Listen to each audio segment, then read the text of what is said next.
ਖਾਲਸਾ ਜੀ ਚੈਨਲ ਨੂੰ ਸਬਸਕ੍ਰਾਈਬ ਕਰਨ ਤੋਂ ਬਾਅਦ 'ਚ ਆਲ ਨੋਟੀਫਿਕੇਸ਼ਨ ਨੂੰ ਜ਼ਰੂਰ ਔਨ ਕਰੋ ਤਾਂ ਕਿ ਸਾਡੀ ਕਥਾ ਕੀਰਤਨ ਦੀ ਹਰ ਵੀਡੀਓ ਤੁਹਾਡੇ ਤੱਕ ਪਹੁੰਚਦੀ ਰਹੇ ਅਤੇ ਵੀਡੀਓ ਨੂੰ ਲਾਈਕ ਕਰਨਾ ਨਾ ਭੁੱਲਣਾ ਜੀ।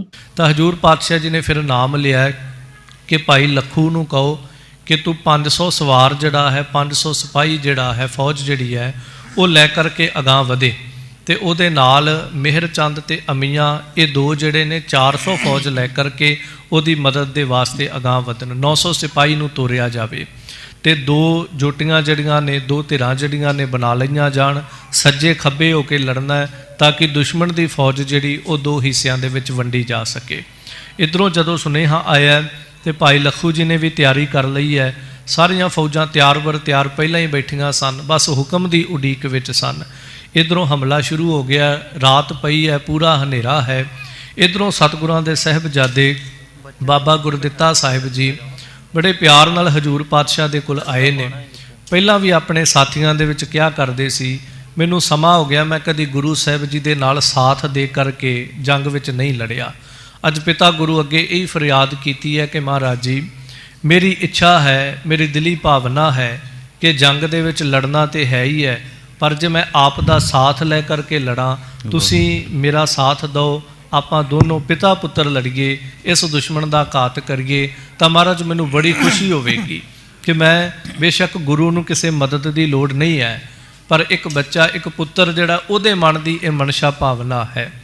ਹਜ਼ੂਰ ਗੁਰੂ ਹਰਗੋਬਿੰਦ ਮਹਾਰਾਜ ਜੀ ਪੁੱਤਰ ਦੀ ਭਾਵਨਾ ਨੂੰ ਦੇਖ ਕੇ ਕਿਹਾ ਹੈ ਕਿ ਕੋਈ ਨਹੀਂ, ਸਵੇਰ ਹੋਏਗੀ, ਚਾਨਣ ਹੋਏਗਾ, ਉਦੋਂ ਆਪਾਂ ਲੜਾਂਗੇ, ਕਿਉਂਕਿ ਆਪਾਂ ਮੋਢੀ ਦੁਸ਼ਮਣ ਜਿਹੜੇ ਹਨ ਕੇਵਲ ਉਹਨਾਂ ਨੂੰ ਪਛਾਣ ਕੇ ਮਾਰਨਾ ਹੈ, ਹਨੇਰੇ 'ਚ ਉਹਨਾਂ ਦੀ ਪਹਿਚਾਣ ਨਹੀਂ ਹੋਏਗੀ। ਸੋ ਉਹਨਾਂ ਸਮਾਂ ਤੁਸੀਂ ਕੀ ਕਰੋ ਕਿ ਨਗਰ ਦੇ ਵਿੱਚ ਜਾਓ, ਇੱਧਰ ਉੱਧਰ ਸਾਰਾ ਧਿਆਨ ਰੱਖੋ ਕਿ ਦੁਸ਼ਮਣ ਕਿੰਨਾ ਕੁ ਨੇੜੇ ਆ ਗਿਆ, ਕਿਹੜੇ ਕਿਹੜੇ ਪਾਸੇ ਤੋਂ ਹਮਲਾ ਕਰ ਰਿਹਾ ਹੈ, ਇਹ ਸਾਰਾ ਕੁਝ ਜਿਹੜਾ ਹੈ ਇਹ ਜਾਇਜ਼ਾ ਲਓ, ਧਿਆਨ ਰੱਖੋ ਤੇ ਜਿੱਧਰੋਂ ਕਿਤੋਂ ਦੁਸ਼ਮਣ ਜ਼ਿਆਦਾ ਅਗਾਂਹ ਹੈ ਉਹਨੂੰ ਰੋਕਣਾ ਕਰੋ। ਸਵੇਰ ਹੋਏਗੀ ਤੇ ਆਪਾਂ ਜੰਗ ਦੇ ਵਿੱਚ ਜਾਵਾਂਗੇ। ਇੱਥੋਂ ਤੱਕ ਕੱਲ ਗੁਰੂ ਕਿਰਪਾ ਦੇ ਸਦਕਾ ਆਪਾਂ ਸਰਵਣ ਕੀਤਾ ਹੈ। ਆਓ ਇਤਿਹਾਸ ਦੀ ਇਸ ਪਾਵਨ ਲੜੀ ਨੂੰ ਅਗਾਂਹ ਤੋਰਨ ਦਾ ਯਤਨ ਕਰੀਏ। ਅਰਦਾਸ ਕਰੋ ਕਿ ਐ ਗਰੀਬ ਨਵਾਜ ਪਾਤਸ਼ਾਹ ਤਰਸ ਕਰਿਓ, ਕਲਯੁਗੀ ਜੀਵ ਹਾਂ, ਵਾਸ਼ਨਾ ਵਿੱਚ ਬੱਝੇ ਹੋਏ, ਸੰਸਾਰ ਦੇ ਫੁਰਨਿਆਂ ਦੇ ਵਿੱਚ ਪਕੜੇ ਹੋਏ ਹਾਂ। ਤਰਸ ਕਰਿਓ, ਮਨ ਬਿਰਤੀਆਂ ਸੁਰਤ ਇੰਦਰੀਆਂ ਦੀ ਇਕਾਗਰਤਾ ਦੇ ਕੇ ਆਪਣੇ ਅਗਾਧ ਬੋਧ ਇਸ ਪਾਵਨ ਇਤਿਹਾਸ ਨੂੰ ਕਥਨ ਕਰਨ ਦਾ, ਸਰਵਣ ਕਰਨ ਦਾ, ਮਹਿਸੂਸ ਕਰਨ ਦਾ ਬਲ ਬਖਸ਼ਿਸ਼ ਕਰਿਓ। ਆਓ ਜਿੱਥੇ ਵੀ ਦੇਸ਼ਾਂ ਪ੍ਰਦੇਸ਼ਾਂ 'ਚ ਕੋਈ ਸਰੀਰ ਸਰਵਣ ਕਰ ਰਿਹਾ ਹੈ, ਪਿਆਰ ਸਹਿਤ ਇੱਕ ਦਫਾ ਉਚਾਰਨ ਕਰੋ ਔਰ ਆਖੋ ਜੀ ਸਤਨਾਮ ਸ੍ਰੀ ਵਾਹਿਗੁਰੂ ਜੀ। ਇਮ ਪਿਤਾ ਬਾਕ ਕੋ ਸੀਸ ਧਾਰ। ਸੋ ਇਸ ਤਰ੍ਹਾਂ ਪਿਤਾ ਸਤਿਗੁਰੂ ਗੁਰੂ ਹਰਗੋਬਿੰਦ ਸਾਹਿਬ ਮਹਾਰਾਜ ਜੀ ਦੇ ਇਸ ਪਾਵਨ ਬਚਨ ਨੂੰ, ਇਸ ਹੁਕਮ ਨੂੰ ਕਿ ਪੁੱਤਰ ਜੀ ਤੁਸੀਂ ਨਗਰ ਵਿੱਚ ਜਾਓ ਤੇ ਜਾ ਕਰਕੇ ਸਾਰਾ ਫੌਜ ਦਾ ਜਾਇਜ਼ਾ ਲਓ, ਕਿੱਥੋਂ ਤੱਕ ਆ ਗਏ ਨੇ, ਕਿਸ ਤਰ੍ਹਾਂ ਲੜਾਈ ਚੱਲ ਰਹੀ ਹੈ, ਕਿਉਂਕਿ ਗੋਲੀਆਂ ਦੀ ਆਵਾਜ਼ ਬਹੁਤ ਆ ਰਹੀ ਹੈ, ਮਾਰ ਲਓ ਮਾਰ ਲਓ, ਅਲੀ ਅਲੀ ਦੇ ਨਾਅਰੇ ਬੜੇ ਗੂੰਜਦੇ ਪਏ ਨੇ। ਤਾਂ ਇਸ ਤਰ੍ਹਾਂ ਪਿਤਾ ਬਾਕ ਕੋ, ਪਿਤਾ ਸਤਿਗੁਰੂ ਦਾ ਹੁਕਮ ਜਿਹੜਾ ਉਹਨੂੰ ਖਿੜੇ ਮੱਥੇ ਪ੍ਰਵਾਨ ਕਰ ਸੀਸ ਧਾਰਨ ਕੀਤਾ ਹੈ। ਚੜਿਓ ਫਿਰਤ ਸੂਰਨ ਮਝਾਰ। ਤੇ ਫਿਰ ਸੂਰਨ ਮਝਾਰ ਬਾਬਾ ਗੁਰਦਿੱਤਾ ਸਾਹਿਬ ਜੀ ਸੂਰਵੀਰਾਂ ਦੇ ਵਿੱਚ, ਯੋਧਿਆਂ ਦੇ ਵਿੱਚ ਚਲੇ ਗਏ ਹਨ। ਜਿਤ ਗੋਲ ਤੁਰਕ ਕੋ ਆਏ ਜੋਰ। ਤੇ ਜਿਸ ਪਾਸਿਓਂ ਆਵਾਜ਼ ਸੁਣਾਈ ਦਿੰਦੀ ਹੈ ਕਿ ਇੱਥੇ ਤੁਰਕਾਂ ਦਾ ਗੋਲ ਭਾਵ ਕੇ ਝੁੰਡ ਹੈ, ਕਿਉਂਕਿ ਹਨੇਰਾ ਪੂਰਾ ਹੈ, ਦਿਖਾਈ ਕੁਛ ਦੇ ਨਹੀਂ ਰਿਹਾ, ਆਵਾਜ਼ਾਂ ਤੋਂ ਪਤਾ ਲੱਗ ਰਿਹਾ ਵੀ ਕਿੱਥੋਂ ਜ਼ਿਆਦੀ ਆਵਾਜ਼ ਹੈ, ਮਤਲਬ ਗਿਣਤੀ ਜ਼ਿਆਦਾ ਹੈ। ਤਾਂ ਜਿੱਧਰੋਂ ਜ਼ੋਰ ਪੈਣ ਦੀ ਸੰਭਾਵਨਾ ਹੈ ਤੇ ਦੁਸ਼ਮਣ ਬਹੁਤ ਵੱਡੀ ਗਿਣਤੀ ਵਿੱਚ ਘੇਰਾ ਪਾਉਣ ਲੱਗਾ ਹੈ ਤੇ ਇੱਕ ਝੁੰਡ ਰੂਪ ਵਿੱਚ ਬੈਠਾ ਹੈ। ਤਿਤ ਜਾਤ ਸੂਰਮੇ ਦੌਰ ਦੌਰ। ਤੇ ਉਧਰ ਨੂੰ ਗੁਰੂ ਕੇ ਸੂਰਮੇ ਵੀ ਤੇ ਬਾਬਾ ਗੁਰਦਿੱਤਾ ਸਾਹਿਬ ਜੀ ਵੀ ਦੌੜ ਦੌੜ ਕੇ ਉਧਰ ਜਾ ਰਹੇ ਹਨ। ਤਜ ਤੁਪਕ ਤੁੰਡ ਕੋ ਤੋਰ ਤੋਰ। ਤੇ ਕੀ ਕਰਦੇ ਨੇ? ਤੁਪਕ ਤੁੰਡ ਕੋ ਭਾਵ ਕੇ ਬੰਦੂਕਾਂ ਗੋਲੀਆਂ ਜਿਹੜੀਆਂ ਨੇ ਉਧਰ ਨੂੰ ਚਲਾਉਂਦੇ ਹਨ, ਇਸ ਤਰ੍ਹਾਂ ਨਿਸ਼ਾਨੇ ਬੰਨ ਬੰਨ ਕੇ ਕਰ ਘੋਰ ਜੰਗ ਦਾ ਮੋਰ ਮੋਰ। ਤੇ ਇਸ ਤਰ੍ਹਾਂ ਬਹੁਤ ਘੋਰ ਭਾਰੀ ਜੰਗ ਹੋ ਰਿਹਾ ਦਾ ਮੋਰ ਮੋਰ ਭਾਵ ਕੇ ਜਿਹੜਾ ਦੁਸ਼ਮਣ ਅਗਾਂਹ ਵੱਧਦਾ ਹੈ ਉਹਨੂੰ ਮੋੜਵਾਂ ਜਵਾਬ ਅੱਗੋਂ ਦੇ ਰਹੇ ਹਨ। ਤੀਖਣ ਖਤੰਗ ਤਬ ਛੋਰ ਛੋਰ। ਤੇ ਕੱਲੀਆਂ ਗੋਲੀਆਂ ਹੀ ਨਹੀਂ ਚਲਾਈਆਂ ਜਾ ਰਹੀਆਂ, ਬਹੁਤ ਤਿੱਖੇ ਭਾਵ ਤੀਖਣ ਖਤੰਗ, ਬਹੁਤ ਤਿੱਖੇ ਤੀਰ ਜਿਹੜੇ ਨੇ ਛੋਰ ਛੋਰ ਛੱਡਦੇ ਪਏ ਹਨ, ਛੱਡਦੇ ਪਏ ਨੇ ਤਾਂ ਕਿ ਦੁਸ਼ਮਣ ਅਗਾਂਹ ਨਾ ਵੱਧ ਸਕੇ। ਸਤੁਰਨ ਸਰੀਰ ਗਣ ਫੂਰ ਫੂਰ। ਤੇ ਐਸੇ ਨਿਸ਼ਾਨੇ ਹਨੇਰੇ ਵਿੱਚ ਵੀ ਗੁਰੂ ਕੇ ਸਿੱਖਾਂ ਦੇ ਲੱਗਦੇ ਨੇ ਕਿ ਸ਼ਤਰੁਨ ਗਨ, ਉਹਨਾਂ ਦੇ ਤਨ ਜਿਹੜੇ ਨੇ ਫੋਰ ਫੋਰ ਉਹਨਾਂ ਸਰੀਰਾਂ ਨੂੰ ਵਿੰਨਦੇ ਜਾ ਰਹੇ ਹਨ ਤੀਰ। ਗਣ ਤੁਰਕ ਜੇ ਹੇਲਾ ਕਾਲ ਕਾਲ। ਜਿਹੜੇ ਪਾਸਿਓਂ ਵੀ ਇਹ ਤੁਰਕ, ਇਹ ਦੁਸ਼ਮਣ ਜਿਹੜੇ ਨੇ ਹੇਲਾ ਕਾਲ ਕਾਲ ਭਾਵ ਕਿ ਹੱਲਾ ਕਰਦੇ ਨੇ, ਅਗਾਂਹ ਵੱਧਦੇ ਹਨ, ਕੋਸ਼ਿਸ਼ ਕਰਦੇ ਹਨ ਮਾਰਨ ਦੀ। ਹੈ ਸੂਰ ਮਾਰ ਚਿਤ ਡਾਲ ਡਾਲ। ਤੇ ਇਧਰੋਂ ਗੁਰੂ ਕੇ ਸੂਰਮੇ ਬਾਬਾ ਗੁਰਦਿੱਤਾ ਸਾਹਿਬ ਜੀ, ਫਿਰ ਹੋਰ ਗੁਰੂ ਕੀਆਂ ਫੌਜਾਂ ਜਿਹੜੀਆਂ ਨੇ ਉਹ ਇਹਨਾਂ ਨੂੰ ਹੈ ਸੂਰ ਮਾਰ ਛਿਤ ਡਾਲ ਡਾਲ, ਇਹਨਾਂ ਫੌਜਾਂ ਨੂੰ ਸਾਹਮਣੇ ਵਾਲੀਆਂ ਨੂੰ ਸਮੇਤ ਘੋੜਿਆਂ ਦੇ ਮਾਰ ਮਾਰ ਕੇ ਜ਼ਮੀਨ ਤੇ ਸੁੱਟੀ ਜਾ ਰਹੇ ਹਨ। ਘਮਸਾਨ ਕਨੋ ਕਰ ਬਾਰ ਬਾਰ। ਸੋ ਇਸ ਤਰ੍ਹਾਂ ਇਹ ਵਾਰ-ਵਾਰ ਹੱਲਾ ਕਰਦੇ ਨੇ, ਵਾਰ-ਵਾਰ ਘਮਸਾਨ ਦਾ ਜੰਗ ਮਚਾਉਂਦੇ ਹਨ। ਜੇ ਪਰ ਹੈ ਆਏ ਤਿਨ ਮਾਰ ਮਾਰ। ਪਰ ਕਮਾਲ ਹੈ, ਜਿਹੜਾ ਵੀ ਪਰ ਹੈ ਆਏ, ਜਿਹੜਾ ਵੀ ਅਗਾਂਹ ਵੱਧਦਾ ਹੈ, ਹਨੇਰੇ 'ਚ ਬਹੁਤੀ ਪਛਾਣ ਨਹੀਂ ਹੋ ਰਹੀ ਕਿ ਕੌਣ ਹੈ, ਕਿੱਦਾਂ ਦਾ ਹੈ, ਇਹਨੇ ਕੀ ਤਨ ਤੇ ਪਹਿਨਿਆ, ਕਿਸ ਤਰ੍ਹਾਂ ਦੇ ਸ਼ਸਤਰ ਨੇ ਇਹਦੇ ਕੋਲ, ਪਰ ਜੋ ਵੀ ਅਗਾਂਹ ਵੱਧਦਾ ਹੈ ਗੁਰੂ ਕੇ ਸਿੱਖ ਜਿਹੜੇ ਨੇ ਮਾਰ ਮਾਰ ਉਹਨੂੰ ਹੀ ਮਾਰ ਸੁੱਟਦੇ ਹਨ। ਪਰਮਾਨ ਕਾ ਛੰਦ ਤੁਫੰਗ ਛੋਰ ਛੋਰ ਕੈ ਖਤੰਗ ਚਾਪ ਜੋਰ ਕੈ। ਅੱਗੇ ਬੜਾ ਪਿਆਰਾ ਇਹ ਛੰਦ ਜਿਹੜਾ ਹੈ ਜਿਸ ਵਿੱਚ ਕਵੀ ਜੀ ਜ਼ਿਕਰ ਕਰਦੇ ਤੁਫੰਗ ਛੋਰ ਛੋਰ ਕੈ ਖਤੰਗ ਚਾਪ ਜੋਰ ਕੈ, ਭਾਵ ਕਿ ਗੋਲੀਆਂ ਜਿਹੜੀਆਂ ਨੇ ਉਹ ਇੱਕ ਦੇ ਮਗਰ ਇੱਕ ਚਲਾਈ ਜਾ ਰਹੇ ਨੇ ਤੇ ਚਾਂਪ ਭਾਵ ਕਿ ਧਨੁਸ਼ ਦੇ ਉੱਤੇ ਸੋਹਣੇ ਤੀਰ ਜਿਹੜੇ ਹਨ ਉਹਨਾਂ ਨੂੰ ਜੋੜ ਕੇ ਭਾਵ ਤੰਦੀ ਚੜ ਚੜ ਕੇ ਛੱਡਦੇ ਹਨ। ਪ੍ਰਹਾਰ ਸ਼ਤਰੂ ਗੇਰ ਤੇ ਪਰੇ ਬਿਹਾਲ ਟੇਰ ਤੇ। ਜਿਹੜੇ ਵੀ ਸ਼ਤਰੂ ਦੇ ਉੱਤੇ ਪ੍ਰਹਾਰ ਭਾਵ ਕਿ ਗੋਲੀ ਚਲਾਉਂਦੇ ਜਾਂ ਤੀਰ ਚਲਾਉਂਦੇ ਹਨ ਤਾਂ ਦੁਸ਼ਮਣ ਉਸੇ ਵੇਲੇ ਹੀ ਧਰਤੀ ਦੇ ਉੱਤੇ ਪਰੇ ਬੇਹਾਲ ਟੇਰ ਤੇ, ਉਸੇ ਵੇਲੇ ਧਰਤੀ ਤੇ ਬੇਹਾਲ ਹੋ ਕਰਕੇ ਡਿੱਗ ਪੈਂਦਾ ਹੈ। ਤੁਰੰਗ ਅੰਗ ਭੰਗ ਹਵੈ ਗਿਰੰਤ ਸੁਰ ਸੰਗ ਹਵੈ। ਤੇ ਤੁਰੰਗ ਅੰਗ ਭਾਵ ਕਿ ਘੋੜਿਆਂ ਦੇ ਅੰਗ, ਘੋੜਿਆਂ ਦੇ ਸਰੀਰ ਜਿਹੜੇ ਨੇ ਉਹ ਵੀ ਇਹਦੇ ਵਿੱਚ ਭੰਗ ਹੋ ਰਹੇ ਨੇ, ਕੱਟੇ ਵੱਢੇ ਜਾ ਰਹੇ ਨੇ, ਕਿਉਂਕਿ ਹਨੇਰੇ 'ਚ ਵਾਰ ਕਿਸੇ ਘੋੜੇ ਦੇ ਵੀ ਲੱਗਦਾ ਹੈ, ਕੋਈ ਤੀਰ ਇੱਧਰ ਉੱਧਰ ਵੀ ਗੋਲੀ ਜਿਹੜੀ ਉਹ ਲੱਗਦੀ ਹੈ।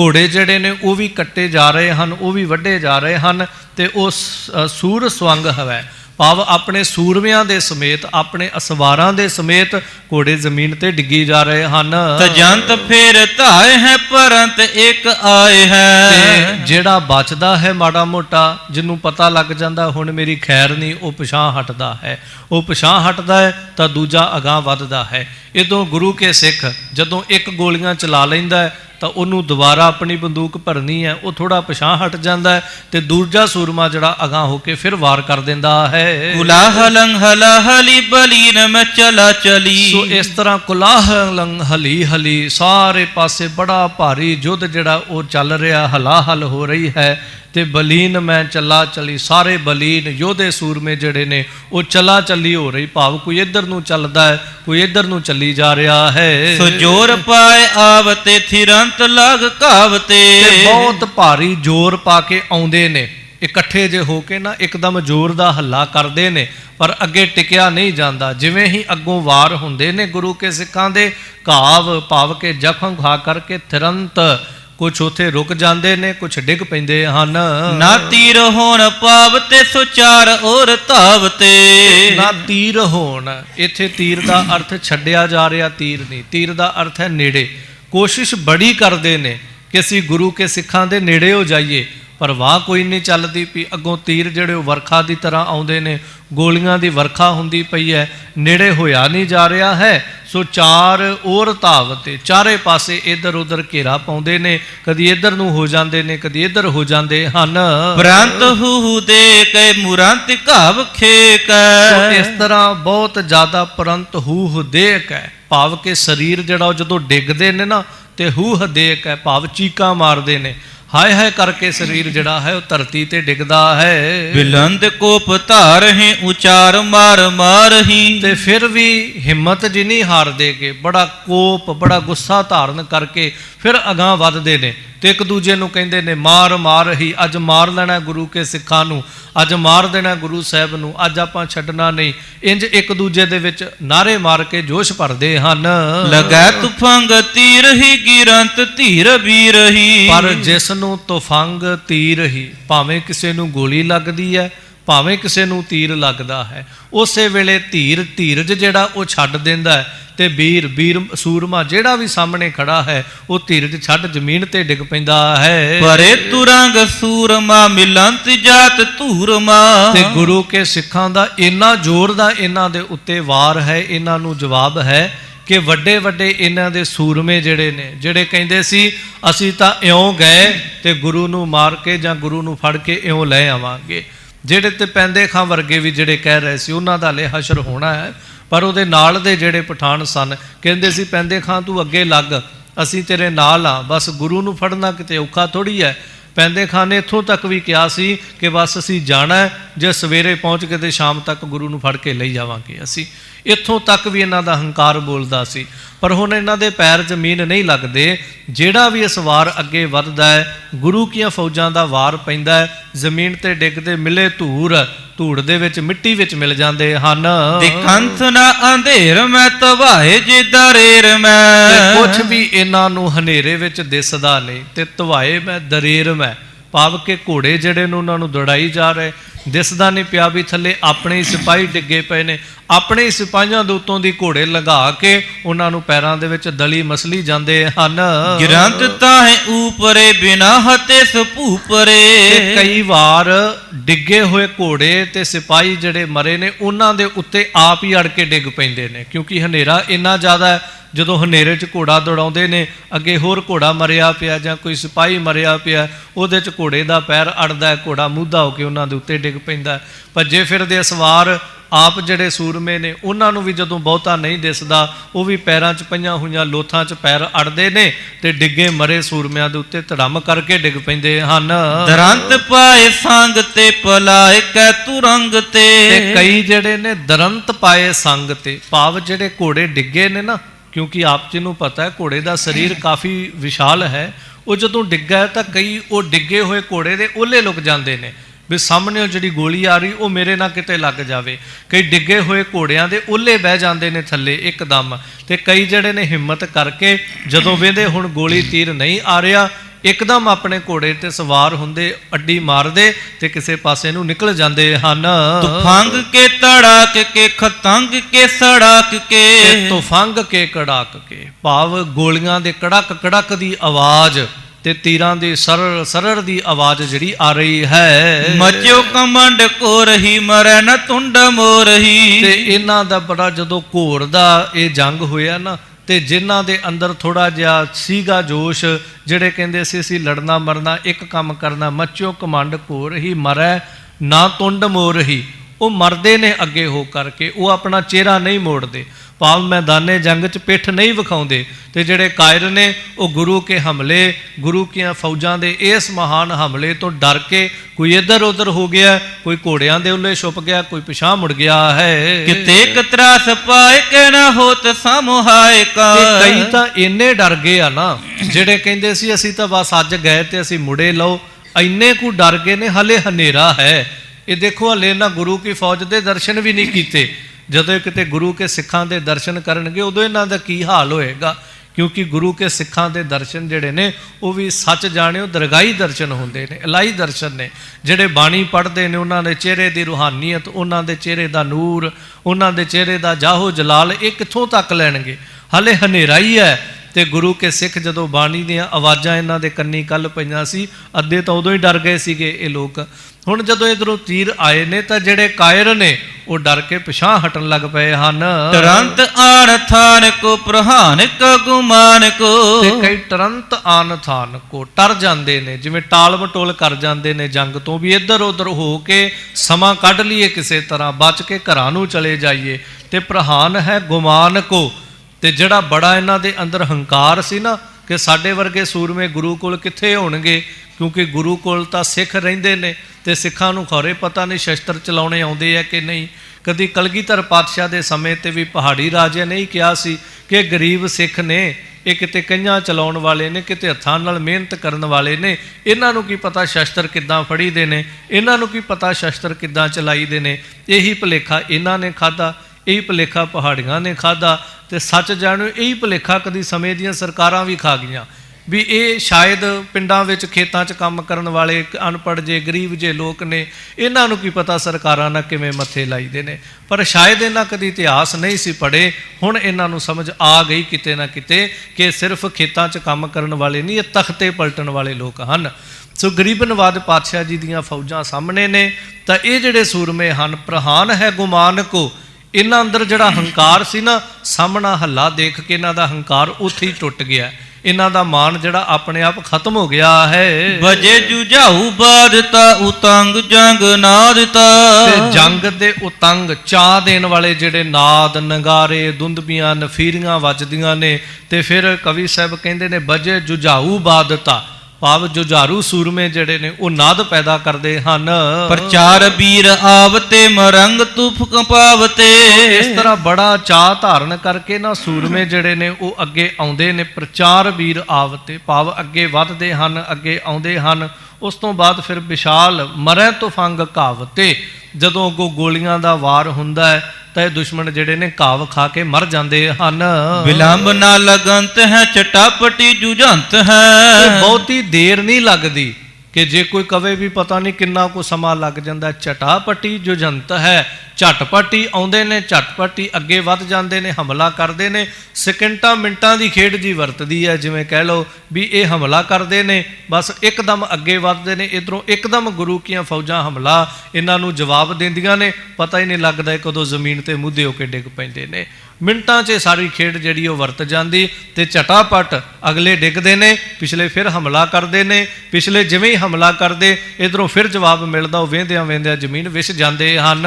ਵਿਸਾਲ ਸੋਰ ਮਾਚਿਓ ਲਹੂ ਸਤੂਰ ਰਾਚਿਓ, ਕਵੀ ਸਾਹਿਬ ਕਹਿੰਦੇ ਬਹੁਤ ਸ਼ੋਰ ਮਚਿਆ, ਬੜੀਆਂ ਉੱਚੀਆਂ ਉੱਚੀਆਂ ਉਧਰੋਂ ਅਲੀ ਅਲੀ ਦੀਆਂ ਆਵਾਜ਼ਾਂ ਆਉਂਦੀਆਂ, ਮਾਰ ਲਓ ਦੀਆਂ ਆਵਾਜ਼ਾਂ ਆਉਂਦੀਆਂ।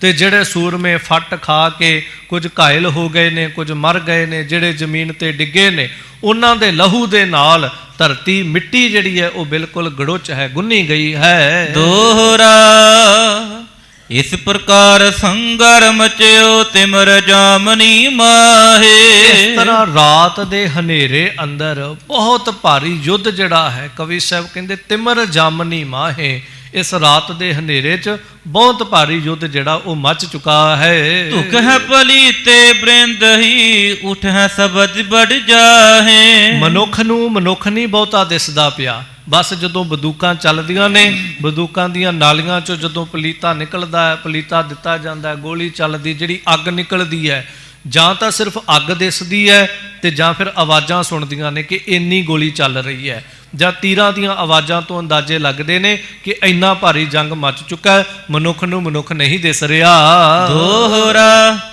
ਲਿਏ ਬਾਹਨੀ ਲੜਤ ਪਾ ਲੱਖੂ ਵੀਰ ਵਿਸਾਲ, ਹੁਣ ਇਧਰ ਗੁਰੂ ਸਾਹਿਬ ਨੇ ਜਿਹਨੂੰ ਅੱਗੇ ਕੀਤਾ ਸੀ ਨਾ ਭਾਈ ਲੱਖੂ, ਉਹ ਬਾਹਨੀ, ਉਹ ਫੌਜ ਲੈ ਕਰਕੇ ਬੜੇ ਜੋਸ਼ ਦੇ ਨਾਲ ਗੁਰੂ ਕਾ ਥਾਪੜਾ ਅਸੀਸਾਂ ਲੈ ਕਰਕੇ ਸਾਹਮਣੀ ਫੌਜ ਨਾਲ ਵਿਸ਼ਾਲ ਰੂਪ ਵਿੱਚ ਲੜਦਾ ਹੈ। ਜਿਤ ਦਿਸ ਆਵੈ ਟੋਲ ਰਿਪ ਹਣ ਹੈ ਤੁਫੰਗ ਕਰਾਲ, ਆਵਾਜ਼ ਤੋਂ ਅੰਦਾਜ਼ਾ ਹੋ ਜਾਂਦਾ ਹੈ ਕਿ ਜਿਸ ਪਾਸਿਓਂ ਦੁਸ਼ਮਣ ਦਾ ਟੋਲ ਦਾ ਅਰਥ ਹੈ ਟੋਲਾ ਆਉਂਦਾ ਹੈ, ਕਿਉਂਕਿ ਦੁਸ਼ਮਣ ਕੱਲਾ ਕੱਲਾ ਨਹੀਂ ਅੱਗੇ ਵੱਧਦਾ, ਟੋਲਾ ਬਣਾ ਕੇ ਅੱਗੇ ਵੱਧਦਾ।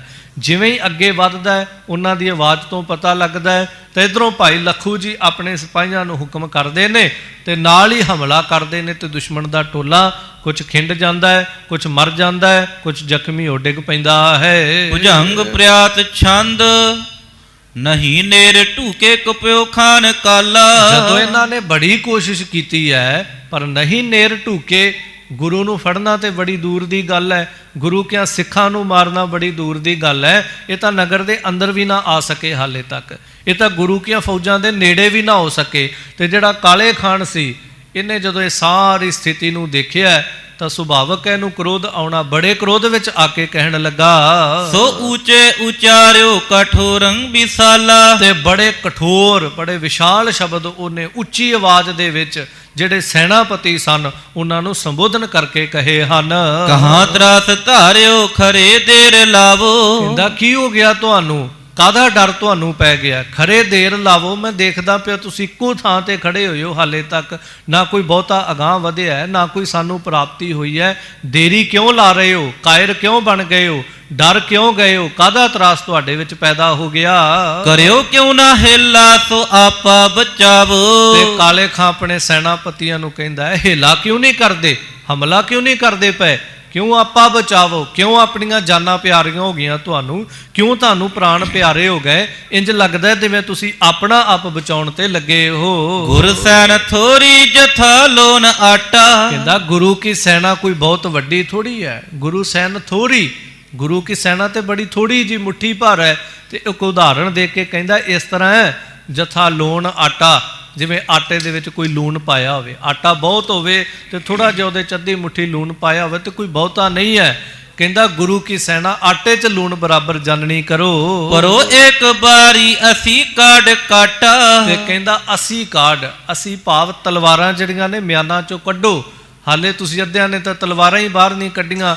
ਅਸੀਂ ਕਾਢ ਕਾਟਾ, ਮਿਆਨਾਂ 'ਚੋਂ ਤਲਵਾਰਾਂ ਕੱਢ ਕੇ ਹੱਲਾ ਕਰੋ ਤੇ ਗੁਰੂ ਕੇ ਸਿੱਖ ਜਿਹੜੇ ਨੇ ਇਹਨਾਂ ਨੂੰ ਕੱਟ ਸੁੱਟੋ। ਚੜੈ ਸੂਰਜ ਲੋ ਫਤਿਹ ਲੋ ਪਾਈ। ਤੇ ਕਹਿੰਦਾ ਜਦੋਂ ਤੱਕ ਸੂਰਜ ਚੜ੍ਹਨਾ ਹੈ ਨਾ, ਫਤਿਹ ਲੋ ਪਾਈ। ਆਪਾਂ ਕਹਿ ਕੇ ਆਏ ਸੀ ਵੀ ਆਪਾਂ ਬਸ ਜਾਣਾ ਹੈ ਤੇ ਨਾਲ ਦੀ ਨਾਲ ਮੋੜ ਆਉਣਾ ਹੈ। ਮੈਂ ਤੁਹਾਨੂੰ ਇਹ ਕਹਿੰਦਾ, ਸੂਰਜ ਚੜ੍ਹਨ ਤੋਂ ਪਹਿਲਾਂ ਪਹਿਲਾਂ ਆਪਾਂ ਜੰਗ ਖਤਮ ਕਰ ਦੇਣਾ, ਭਾਵ ਗੁਰੂ ਕੀਆਂ ਫੌਜਾਂ ਖਤਮ ਕਰ ਦੇਣੀਆਂ। ਗੁਰੂ ਹਰਗੋਬਿੰਦ ਮਹਾਰਾਜ ਨੂੰ ਫੜ ਲੈਣਾ ਤੇ ਆਪਾਂ ਪਿਛਾਂ ਮੁੜਨਾ ਹੈ। ਸੂਰਜ ਚੜ੍ਹਨ ਤੋਂ ਪਹਿਲਾਂ ਫਤਿਹ ਪ੍ਰਾਪਤ, ਜਿੱਤ ਪ੍ਰਾਪਤ ਕਰ ਲਓ। ਜਬੈ ਕ੍ਰੋਧੀ ਕੈ ਖਾਨ ਬਾਣੀ ਸੁਣਾਈ। ਜਦੋਂ ਇਸ ਕਾਲੇ ਖਾਨ ਨੇ ਬੜਾ ਕ੍ਰੋਧ ਧਾਰਨ ਕਰਕੇ ਆਪਣੇ ਸੈਨਾਪਤੀਆਂ ਨੂੰ ਵੰਗਾਰ ਕੇ ਲਲਕਾਰ ਕੇ ਇਹ ਸ਼ਬਦ ਕਹੇ ਹਨ, ਉਤੇ ਵੀਰ ਸੈਨਾਪਤੀ ਓਜ ਧਾਰੇ। ਜਿਹੜੇ ਹੁਣ ਸੈਨਾਪਤੀ ਨੇ ਓਜ ਧਾਰੇ, ਉਹਨਾਂ ਨੇ ਫਿਰ ਬਲ ਧਾਰਨ ਕੀਤਾ, ਕਿਉਂਕਿ ਪਹਿਲਾਂ ਵੀ ਢੇਰੀ ਜੀ ਢਾ ਚੁੱਕੇ ਸੀ ਵੀ ਗੱਲ ਹੱਥੋਂ ਗਈ। ਹੁਣ ਜਦੋਂ ਕਾਲੇ ਖਾਂ ਨੇ ਇਹਨਾਂ ਨੂੰ ਥੋੜੀਆਂ ਲਾਹਣਤਾਂ ਪਾਈਆਂ ਵੀ ਜਾਨਾਂ ਬਚਾਉਂਦੇ ਫਿਰਦੇ ਹੋ, ਪ੍ਰਾਣ ਬਚਾਉਂਦੇ ਫਿਰਦੇ ਹੋ, ਇਹਨਾਂ ਨੇ ਫਿਰ ਓਜ ਧਾਰਨ ਕੀਤਾ, ਬਲ ਧਾਰਨ ਕੀਤਾ। ਚਮੂ ਸੋ ਕਹਿਓ ਕਰੂਰ ਠਾਂਡੇ ਨਿਹਾਰੇ। ਤੇ ਜਿਹੜੀ ਇਹਨਾਂ ਦੀ ਫੌਜ ਖੜੀ ਹੈ ਨਾ, ਜਿਹੜੇ ਹਾਲੇ ਕੁਛ ਅਗਾਂਹ ਹੀ ਨਹੀਂ ਵੱਧਦੇ ਪਏ, ਚਮੂ ਸੋ ਕਹਿਓ, ਆਪਣੀ ਫੌਜ ਨੂੰ ਬੜੀ ਉੱਚੀ ਆਵਾਜ਼ ਸਾਰੇ ਸੈਨਾਪਤੀ, ਕਿਉਂਕਿ ਇਹਨਾਂ ਨੂੰ ਫੌਜਾਂ ਵੰਡੀਆਂ ਹੁੰਦੀਆਂ ਨੇ, ਸਾਰੇ ਸੈਨਾਪਤੀ ਆਪਣੀਆਂ ਫੌਜਾਂ ਨੂੰ ਕਰੂਰ, ਬੜੇ ਕ੍ਰੋਧ ਭਰੇ ਸ਼ਬਦ ਜਿਨ੍ਹਾਂ ਦੇ ਵਿੱਚ ਬਹੁਤ ਗੁੱਸਾ ਹੈ, ਐਸੇ ਥੋੜੇ ਜਿਹੇ ਗੁੱਸੇ ਵਾਲੇ ਸ਼ਬਦ ਜਿਹੜੇ ਨੇ ਉਹ ਇਹਨਾਂ ਨੂੰ ਕਹਿਣ ਲੱਗੇ ਹਨ। ਚਲੋ ਕਿਉਂ ਨਾ ਆਗੇ ਕਰੋ ਪ੍ਰਾਣ ਪਿਆਰੇ। ਨਾ ਤੁਸੀਂ ਅੱਗੇ ਕਿਉਂ ਨਹੀਂ ਵੱਧਦੇ ਪਏ? ਕਰੋ ਪ੍ਰਾਣ ਪਿਆਰੇ। ਕਿਉਂ ਤੁਸੀਂ ਆਪਣੇ ਪ੍ਰਾਣਾਂ ਨਾਲ, ਜਿੰਦ ਨਾਲ, ਜਾਨ ਨਾਲ ਇੰਨਾ ਪਿਆਰ ਕਰਨ ਲੱਗੇ ਹੋ? ਪਰਿਓ ਸਹਾ ਕੋ ਕਾਜ ਕੀਜੈ ਸੁਧਾਰੇ। ਇਹ ਬਾਦਸ਼ਾਹ ਦਾ ਕੰਮ ਹੈ, ਕੋਈ ਆਪਣਾ ਕੰਮ ਥੋੜੀ ਹੈ ਵੀ ਤੁਸੀਂ ਪਿਛਾਂ ਹਟ ਕੇ ਜਦੋਂ ਮਰਜ਼ੀ ਕਰ ਲਾਂਗੇ। ਬਾਦਸ਼ਾਹ ਦਾ ਕੰਮ ਹੈ ਤੇ ਬਾਦਸ਼ਾਹ ਦਾ ਕੰਮ ਟਾਲ ਮਟੋਲ ਨਹੀਂ ਕਦੀ ਕਰੀਦਾ ਹੁੰਦਾ। ਅਗਾਂਹ ਵਧੋ, ਜਾਨਾਂ ਲਾਓ, ਹੂਲ ਕੇ ਲੜੋ ਤੇ ਬਾਦਸ਼ਾਹ ਦਾ ਕੰਮ ਸਵਾਰੋ। ਤੁਹਾਨੂੰ ਹੂਰਾਂ ਮਿਲਣਗੀਆਂ, ਤੁਹਾਨੂੰ ਵੱਡੇ ਵੱਡੇ ਇਨਾਮ ਮਿਲਣਗੇ, ਤੁਹਾਨੂੰ ਜਗੀਰਾਂ ਮਿਲਣਗੀਆਂ। ਅਗਾਂਹ ਹੋ ਕੇ ਲੜੋ। ਸੁਨੀ ਖਾਨ ਕਾਨੰ ਜੋ 20,000। ਹੁਣ ਜਿਹੜੀ 20,000 ਫੌਜ ਹੈ ਨਾ, ਇਹਨਾਂ ਨੇ ਫਿਰ ਜਦੋਂ ਆਪਣੇ ਸੈਨਾਪਤੀਆਂ ਦੀ ਆਵਾਜ਼ ਜਿਹੜੀ ਹੈ ਅਗਾਂਹ ਤੋਂ ਅਗਾਂਹ ਉੱਚੀ ਆਵਾਜ਼ ਜਿਹੜੀ ਹੈ ਸੁਣੀ ਤੇ ਸਾਰੇ ਸੁਣਦੇ ਸਾਰ ਹੀ ਦਲੰਗ ਚਾਲ ਆਗੇ ਚਹੋ ਜੰਗ ਭਾਰਾ। ਤੇ ਹੁਣ ਸਾਰਾ ਜਿਹੜਾ ਦਲ ਹੈ ਨਾ, ਚਲੰਗ ਆਗੇ, ਇੱਕਦਮ ਕਹਿੰਦੇ ਵੀ ਹੁਣ ਆਪਾਂ ਹੱਲਾ ਕਰਨਾ, ਚਾਹੇ ਉਹ ਜੰਗ ਭਾਰਾ। ਹੁਣ ਸਾਰੇ ਚਾਹੁੰਦੇ ਨੇ ਭਾਰੀ ਜੰਗ ਕਰਨਾ, ਭਾਵ ਹੁਣ ਸਾਰੇ ਇੱਕ ਮੁੱਠ ਹੋ ਜੋ ਤੇ ਆਪਾਂ ਐਨ ਸਿੱਧਾ ਹਮਲਾ ਜਾ ਕੇ ਕਰਨਾ। ਪਹਿਲਾਂ ਗੁਰੂ ਕੀਆਂ ਫੌਜਾਂ ਲਤਾੜ ਦੇਣੀਆਂ, ਫਿਰ ਸਿੱਧਾ ਗੁਰੂ ਹਰਗੋਬਿੰਦ ਮਹਾਰਾਜ ਨੂੰ ਜਾ ਪੈਣਾ ਹੈ। ਹਕੰ ਹਾਕ ਬਾਜੀ ਤੁਰੰਗੰ ਤਵਾਏ। ਬਸ ਉੱਥੇ ਹੀ ਹਕੰ ਹਾਕ ਬਾਜੀ, ਹਾਕਾਂ ਦੀ ਆਵਾਜ਼ ਆਉਂਦੀ, ਚਲੋ ਵੱਧ, ਓਏ ਤੂੰ ਵੱਧ, ਓਏ ਤੂੰ ਵੱਧ। ਇੱਕ ਦੂਜੇ ਨੂੰ ਇਸ ਤਰ੍ਹਾਂ ਆਵਾਜ਼ਾਂ ਮਾਰਦੇ ਨੇ ਤੇ ਘੋੜੇ ਜਿਹੜੇ ਨੇ ਉਹਨਾਂ ਨੂੰ ਅੱਡੀਆਂ ਮਾਰਦੇ ਨੇ, ਹੋਰ ਅਗਾਂਹ ਵਧਾ ਰਹੇ ਹਨ। ਕਰੈ ਤਿਆਰ ਹਾਥੈ ਤੁਫੰਗੈ ਉਠਾਏ। ਤੇ ਤੁਫੰਗੈ ਉਠਾਏ, ਤੁਫੰਗਾਂ ਬੰਦੂਕਾਂ ਜਿਹੜੀਆਂ ਨੇ ਤਾਂ ਨੂੰ ਉਠਾਈਆਂ ਨੇ ਤੇ ਆਪਣੇ ਘੋੜਿਆਂ ਨੂੰ ਹੱਕ ਹੈ ਹਿੱਕਦੇ ਨੇ, ਉਹਨਾਂ ਨੂੰ ਅਗਾਂਹ ਦੜਾਉਂਦੇ ਹਨ। ਹਲਾ ਹਾਲ ਬੋਲੇ ਤਕਾ ਤਕ ਹੋਏ। ਤੇ ਹੱਲਾ ਹਾਲ ਬੋਲੇ, ਹੱਲਾ ਕਰਨਾ, ਇਸ ਤਰ੍ਹਾਂ ਕੋਈ ਅਲੀ ਅਲੀ ਦੇ ਨਾਰੇ ਮਾਰਦਾ ਹੈ, ਕੋਈ ਮਾਰ ਲੋ ਏ ਮਾਰ ਲੋ ਏ, ਇਸ ਤਰ੍ਹਾਂ ਦੇ ਨਾਰੇ ਮਾਰਦਾ ਹੈ। ਇਸ ਤਰ੍ਹਾਂ ਬੜਾ ਭਾਰੀ ਸ਼ੋਰ ਜਿਹੜਾ ਹੈ ਉਹ ਮਚ ਚੁੱਕਾ ਹੈ। ਅੰਧੇਰਾ ਮਹਾ ਤੂਰ ਤੀਖੇ ਨਾ ਕੋਏ। ਪਰ ਹਨੇਰਾ ਬਹੁਤ ਜ਼ਿਆਦਾ ਹੈ, ਵਸ ਨਹੀਂ ਇਹਨਾਂ ਦਾ ਚੱਲਦਾ ਪਿਆ। ਇਸ ਕਰਕੇ ਕੋਸ਼ਿਸ਼ ਬੜੀ ਕਰਦੇ ਨੇ, ਪਰ ਨੇੜੇ ਹਾਲੇ ਵੀ ਨਹੀਂ ਹੋ ਪਾਏ। ਗਿਰੇ ਵੀਰ ਕੇਤੇ ਮਰੇ ਸੋ ਅਟੰਕੇ, ਤੇ ਜਿਹੜੇ ਮਰੇ ਸੋ ਅਟੰਕੇ, ਜਿਹੜੇ ਮਰੇ ਪਏ ਨੇ ਉਹਨਾਂ ਦੇ ਵਿੱਚ ਅਟਕ ਕੇ ਗਿਰੇ ਵੀਰ ਕੇਤੇ, ਇਹਨਾਂ ਨੇ ਹਮਲਾ ਤੇ ਕੀਤਾ ਪਰ ਹਨੇਰੇ 'ਚ ਨਾ ਤਾਂ ਇਹਨਾਂ ਨੂੰ ਦਿਸੇ ਨਾ ਘੋੜਿਆਂ ਨੂੰ ਅੱਗੇ ਦਿਸੇ, ਤੇ ਜ਼ਮੀਨ ਤੇ ਪਏ ਸਿਪਾਹੀਆਂ ਦੇ ਵਿੱਚ ਅੜ ਅੜ ਕੇ ਡਿੱਗੀ ਜਾ ਰਹੇ ਹਨ। ਪਰੇ ਉਪਰੇ ਨਾ ਉਠੇ ਹਵੈ ਅਤੰਕੇ, ਤੇ ਜਿਹੜੇ ਥੱਲੇ ਮਰਿਆ ਪਿਆ ਜਾਂ ਜ਼ਖਮੀ ਹੋਇਆ ਬੇਹੋਸ਼ਿਆਂ ਦੇ ਉੱਤੇ ਡਿੱਗ ਪੈਂਦੇ ਨੇ, ਉਹਨਾਂ ਤੋਂ ਉੱਠਿਆ ਹੀ ਨਹੀਂ ਜਾਂਦਾ। ਕਿੰਨੇ ਕੁ ਹਿੰਮਤੀ ਹੋਣਗੇ ਜਿਹੜੇ ਡਿੱਗ ਕੇ ਉੱਠ ਨਹੀਂ ਸਕਦੇ, ਕਿ ਪਰ ਚਾਹੁੰਦੇ ਨੇ ਅਸੀਂ ਗੁਰੂ ਹਰਗੋਬਿੰਦ ਮਹਾਰਾਜ ਨੂੰ ਜਾ ਕੇ ਫੜਨਾ। ਡਿੱਗ ਕੇ ਇਹਨਾਂ ਤੋਂ ਉੱਠਿਆ ਨਹੀਂ ਜਾ ਰਿਹਾ, ਡਿੱਗ ਪੈਂਦੇ ਨੇ, ਉੱਠਿਆ ਨਹੀਂ ਜਾ ਰਿਹਾ, ਤੇ ਕਈ ਉੱਥੇ ਹੀ ਬਿਨਾਂ ਕਿਸੇ ਵਾਰ ਪ੍ਰਹਾਰ ਤੋਂ ਮਰ ਮੁੱਕ ਜਾਂਦੇ ਹਨ। ਸੰਭਾਰੈ ਕਿਤੇ ਹੱਥ ਡਾਰੀ ਤੁਫੰਗੈ, ਤੇ ਕੋਈ ਡਿੱਗਣ ਤੋਂ ਬਾਅਦ ਆਪਣੇ ਹੱਥ 'ਚ ਫੜੀ ਬੰਦੂਕ ਜਿਹੜੀ ਉਹਨੂੰ ਸੰਭਾਲਦਾ ਵੀ ਕਿੱਧਰ ਡਿੱਗ ਪਈ, ਇੱਧਰ ਉੱਧਰ ਹੱਥ ਮਾਰਦਾ, ਜੇ ਕਿਸੇ ਦੇ ਹੱਥ 'ਚ ਵੀ ਹੈ ਤੇ ਉਹਨੂੰ ਚੰਗੀ ਤਰ੍ਹਾਂ ਸਿੱਧੀ ਕਰਕੇ ਫੜਦਾ।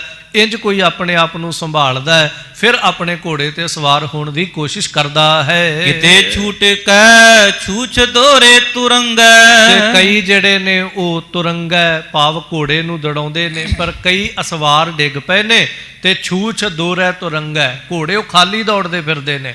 ਹੁਣ ਘੋੜੇ ਨੂੰ ਕੀ ਲੈਣਾ ਦੇਣਾ ਵੀ ਅਸਵਾਰ ਡਿੱਗ ਪਿਆ ਜਾਂ ਹਨੇਰੇ 'ਚ ਮੇਰਾ ਅਸਵਾਰ ਡਿੱਗਾ ਕਿੱਥੇ ਵੀ ਮੈਂ ਇਹਨੂੰ ਕੋਲ ਖੜਾ, ਇਹ ਦੁਬਾਰਾ ਮੇਰੇ ਤੇ ਸਵਾਰ ਹੋਵੇ। ਘੋੜਾ ਸੁਭਾਵਕ ਹੈ ਜਦੋਂ ਆਵਾਜ਼ ਆਉਂਦੀ ਗੋਲੀਆਂ ਦੀ ਉਹ ਡਰਦਾ ਹੈ, ਖਾਲੀ ਘੋੜੇ ਹੀ ਇੱਧਰ ਉੱਧਰ ਹਨੇਰੇ 'ਚ ਦੌੜਦੇ ਫਿਰਦੇ ਹਨ। ਬਿਨਾ ਮਾਰ ਕੀਨੇ ਮਰੂ ਸਤਰ ਕੇਤੇ, ਇਹਨਾਂ ਦਾ ਹਾਲ ਐਸਾ ਹੋ ਚੁੱਕਾ ਹੈ ਕਿ ਗੁਰੂ ਕਿਆ ਸਿੱਖਾਂ ਨੇ ਕਈ ਵਾਰ ਵਾਰ ਵੀ ਨਹੀਂ ਕੀਤਾ ਹੁੰਦਾ, ਕਿਸੇ ਨੂੰ ਤੀਰ ਕਿਸੇ ਨੂੰ ਗੋਲੀ ਵੀ ਨਹੀਂ ਲੱਗੀ ਹੁੰਦੀ, ਤੇ ਡਿੱਗ ਕੇ ਕੋਈ ਘੋੜਿਆਂ ਦੇ ਪੈਰਾਂ ਥੱਲੇ ਲਤਾੜਿਆ ਜਾਂਦਾ ਹੈ, ਕੋਈ ਡਿੱਗ ਪੈਂਦਾ ਉਹਦੇ ਤੇ ਦੂਜਾ ਆ ਕੇ ਡਿੱਗ ਪੈਂਦਾ ਹੈ, ਕੋਈ ਆਪ ਡਿੱਗਿਆ ਉਹਦੇ ਤੇ ਘੋੜਾ ਡਿੱਗ ਪੈਂਦਾ ਹੈ। ਇਸ ਤਰ੍ਹਾਂ ਬਿਨਾਂ ਫੱਟ ਖਾਦੇ ਤੋਂ, ਬਿਨਾਂ ਕੋਈ ਗੋਲੀ ਤੀਰ ਲੱਗੇ ਤੋਂ ਕਈ ਮਰੀ ਜਾ ਰਹੇ ਹਨ।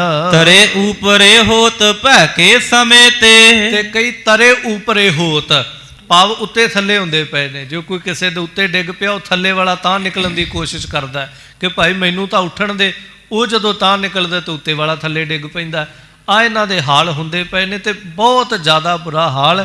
ਇਸ ਤਰ੍ਹਾਂ ਉੱਤੇ ਥੱਲੇ ਹੋ ਕਰਕੇ ਭੈ ਆਪਣੇ ਵਿੱਚ ਡਰ ਪੈਦਾ ਕਰੀ ਬੈਠੇ ਨੇ ਵੀ ਮੈਨੂੰ ਨਿਕਲਣ ਦੇ, ਇਸ ਤੋਂ ਪਹਿਲਾਂ ਕੋਈ ਤੀਰ ਗੋਲੀ ਵੱਜੇ ਮੈਨੂੰ ਨਿਕਲ ਕੇ ਜਾਣ ਦੇ। ਸਹੰਸਰੈ ਸੋਭੀ ਸੰਗ ਢੂਕੇ ਵਾਏ ਤੋਂ ਸੇ, ਤੇ ਇਹ ਜਿਹੜੀ ਹੁਣ ਸਹੰਸਰੈ ਸੋਭੀਸ, ਇਹ ਜਿਹੜੀ 20,000 ਫੌਜ ਹੈ ਨਾ, ਜਿਹੜੀ ਨਗਾਰੇ ਵਜਾਉਂਦਿਆਂ ਬੜਾ ਭਾਰੀ ਹੱਲਾ ਕਰ ਰਹੀ ਹੈ। ਕਿਤੇ ਬਿਰ ਲੱਖੂ ਲਿਏ ਸੰਗ ਨੌ ਸੇ, ਇਧਰ ਕੇਵਲ ਗੁਰੂ ਕੇ ਸਿੱਖ ਦੇ ਨਾਲ ਭਾਈ ਲੱਖੂ ਦੇ ਨਾਲ ਸਿਰਫ 900 ਹੈ, ਇਧਰ 20,000 ਨੇ ਇਕੱਠੀ ਨੇ ਹਮਲਾ ਕੀਤਾ। ਤੇ ਇਧਰ ਜਦੋਂ ਵੀ ਤੁਸੀਂ ਕਦੀ ਜੰਗ ਪੜ੍ਹੋਗੇ, ਗੁਰੂ ਹਰਗੋਬਿੰਦ ਮਹਾਰਾਜ ਦੇ 4 ਜੰਗ ਪੜ੍ਹੋ, ਗੁਰੂ ਕਲਗੀਧਰ ਪਾਤਸ਼ਾਹ ਜੀ ਦੇ 14 ਜੰਗ ਪੜ੍ਹੋ, ਕਿਤੇ ਵੀ ਬਰਾਬਰ ਦੀ ਫੌਜ ਨਹੀਂ ਆਈ। ਕਿ ਇਹਨਾਂ ਦੀਆਂ ਲੱਖਾਂ ਸਨ, ਇਹਨਾਂ ਦੀਆਂ ਹਜ਼ਾਰਾਂ ਦੀ ਗਿਣਤੀ 'ਚ ਸਨ। ਜੋ ਹਜ਼ਾਰਾਂ ਸਨ ਤਾਂ ਗੁਰੂ ਕੀਆਂ ਫੌਜਾਂ 100 ਦੀਆਂ ਗਿਣਤੀਆਂ ਵਿੱਚ ਸਨ। ਜੇ ਕਦੀ ਉਹ ਲੱਖਾਂ ਦੀ ਗਿਣਤੀ ਸਨ ਤਾਂ ਗੁਰੂ ਕੀਆਂ ਫੌਜਾਂ ਕੇਵਲ ਹਜ਼ਾਰਾਂ ਕੁ ਦੀ ਗਿਣਤੀ ਵਿੱਚ ਸਨ। ਅੱਜ ਵੀ ਇਹਨਾਂ ਦੀ 20,000 ਫੌਜ ਹੈ ਤੇ ਅੱਗੇ ਟਾਕਰਾ ਕਰਨ ਵਾਸਤੇ ਫੌਜ ਬਹੁਤ ਹੈ ਗੁਰੂ ਸਾਹਿਬ ਕੋਲ, ਪਰ ਕੇਵਲ ਅੱਗੇ 900 ਵਧਿਆ ਹੈ। 500 ਭਾਈ ਲੱਖੂ ਨਾਲ, 400 ਉਹਦੀ ਮਦਦ ਵਿੱਚ। ਇਹ ਹੁਣ 20,000 ਹੱਲਾ ਕਰਦਾ ਹੈ ਤੇ ਇਧਰੋਂ 900 ਗੋਲੀ ਛੱਡਦਾ ਹੈ। ਭਈਏ ਠੰਡ ਆਗੇ ਤੁਫੰਗਾ ਚਲਾਈ, ਤੇ ਜਦੋਂ ਅੱਗੇ ਹੋ ਕੇ 900 ਨੇ ਇੱਕਦਮ ਤੁਫੰਗਾ ਚਲਾਈ, ਇੱਕਦਮ ਗੋਲੀ ਚਲਾਈ ਤਾਂ ਧੜਾ ਧੜ ਘੇਰੇ ਲਗੀ ਬੇਗ ਜਾਈ। ਤੇ ਕਹਿੰਦੇ ਲੱਗੀ ਬੇਗ ਜਾਈ, ਤੇਜ਼ ਗੋਲੀ ਜਿਹਦੇ ਵੀ ਸਰੀਰ ਨੂੰ ਲੱਗਦੀ ਧੜਾ ਧੜ ਘੇਰੇ। ਗੋਲੀ ਨੇ ਕਿਤੇ ਲਿਹਾਜ਼ ਥੋੜੀ ਕਰਨਾ ਹੁੰਦਾ ਕਿਸੇ ਦਾ, ਧੜ ਧੜ ਕਰਕੇ ਧਰਤੀ ਤੇ ਡਿੱਗ ਰਹੇ ਹਨ। ਜਿਤੀ ਛੋਰ ਗੋਰੀ ਸਭੀ ਲਾਗ ਬੀਰੰ, ਤੇ ਕਵੀ ਸਾਹਿਬ ਕਹਿੰਦੇ ਕਮਾਲ ਹੈ ਗੁਰੂ ਕੇ ਸਿੱਖਾਂ ਤੋਂ ਵਾਰੇ ਜਾਈਏ। ਜਿੱਤੀ ਲਾਗ ਗੋਰੀ, ਜਿੰਨੀਆਂ ਵੀ ਗੋਲੀਆਂ ਛੱਡੀਆਂ ਨੇ ਸਾਰੀਆਂ ਦੀਆਂ ਸਾਰੀਆਂ ਦੁਸ਼ਮਣ ਦੇ ਸਰੀਰ ਤੇ ਲੱਗੀਆਂ ਹਨ। ਨਹੀਂ ਛੂਚ ਕੋਈ ਗਈ ਹੋਏ ਤੀਰੰ, ਕੋਈ ਵੀ ਐਸੀ ਗੋਲੀ ਨਹੀਂ ਜਿਹੜੀ ਹੋਏ ਤੀਰੰ ਭਾਵ ਨੇੜਿਓਂ ਹੋ ਕੇ ਲੰਘੀ ਹੋਵੇ। ਜਿਵੇਂ ਕਹੀਏ ਨਾ ਕਿ ਨਿਸ਼ਾਨਾ ਹਿੱਲ ਗਿਆ ਤੇ ਦੁਸ਼ਮਣ ਦੇ ਸਰੀਰ ਦੇ ਕੋਲ ਦੀ ਲੰਘੀ ਪਰ ਵੱਜੀ ਨਹੀਂ।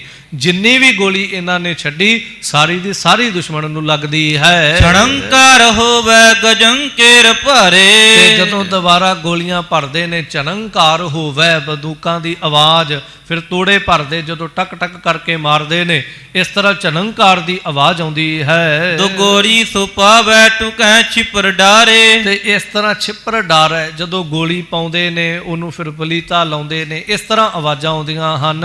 ਪਲੀਤਾਨ ਬਾਰੂਦ ਮੇਲ ਜਮਾਵੈ। ਜਦੋਂ ਪਲੀਤਾ ਤੇ ਬਰੂਦ ਜਿਹੜਾ ਹੈ ਇਹਦਾ ਆਪਸ ਵਿੱਚ ਮਿਲਾਪ ਹੁੰਦਾ ਹੈ, ਅੱਗ ਤੇ ਬਰੂਦ ਜਦੋਂ ਮਿਲਦੇ ਹਨ, ਕਲਾ ਪੈ ਜੜੈ ਮੋਰ ਤੋੜੇ ਟਿਕਾਵੈ। ਤੇ ਫਿਰ ਜਦੋਂ ਤੋੜੇ ਟਿਕਾਵੈ, ਜਦੋਂ ਫਿਰ ਉਹਨੂੰ ਹੱਥਾਂ ਤੇ ਰੱਖ ਕੇ ਬੰਦੂਕਾਂ ਨੂੰ ਚਲਾਉਂਦੇ ਹਨ।